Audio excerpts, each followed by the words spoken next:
I want to know exactly how it is possible that you can corrupt the Torah universally, that is held both by Christians and Jews in written format in churches and synagogues, and as an oral recitation that is being repeatedly recited by Jews in the scholarly sect as well as in Christian scholarship. They are reciting it, as well as just the normal communities, as part of their own services, as part of the liturgy.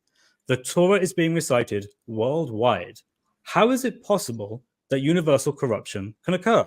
In order for this to take place, you would need to have cooperation between Jews and Christians of different sects, of different worldviews, who fundamentally disagree about matters of theology, cooperating together to alter a book, a Torah, and an oral recitation in the words of hundreds of thousands of people and a minimum without anyone noticing. And then you would have to eliminate the correct original Torah, the Muslim or Islamic Torah, supposedly, so no one knows it. It just vanished. No one knows. Such a view is absurd. It is a conspiracy that is so insane and so out there that no rational person can take it seriously. And this, of course, is nothing new. Christians and Jews have both been arguing with Muslims, making this point ever since the time of Muhammad. It is absurd on the face of it, not only because it's not just plausible, it's not even possible. Something like this has never been documented.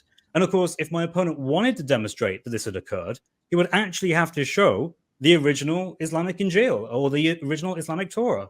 Can he do that? No. And he never will, because no Muslim can. Because again, it's not true. And we know this because there's no evidence when evidence would be reasonably expected. And that's the criteria.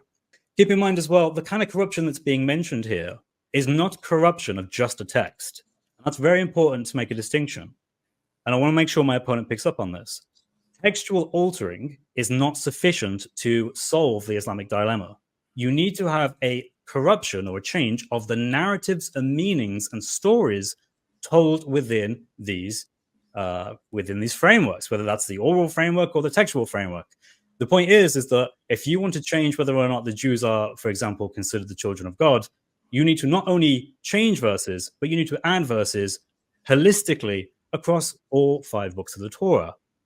That is a very radical change than just a small, slight textual addition or subtraction. Can he demonstrate that happened? I'd love to see him try it because no Muslim has ever demonstrated it. Therefore, ladies and gentlemen, if what I've said is true, then again, the Quran is in error for another reason, and it's not from God.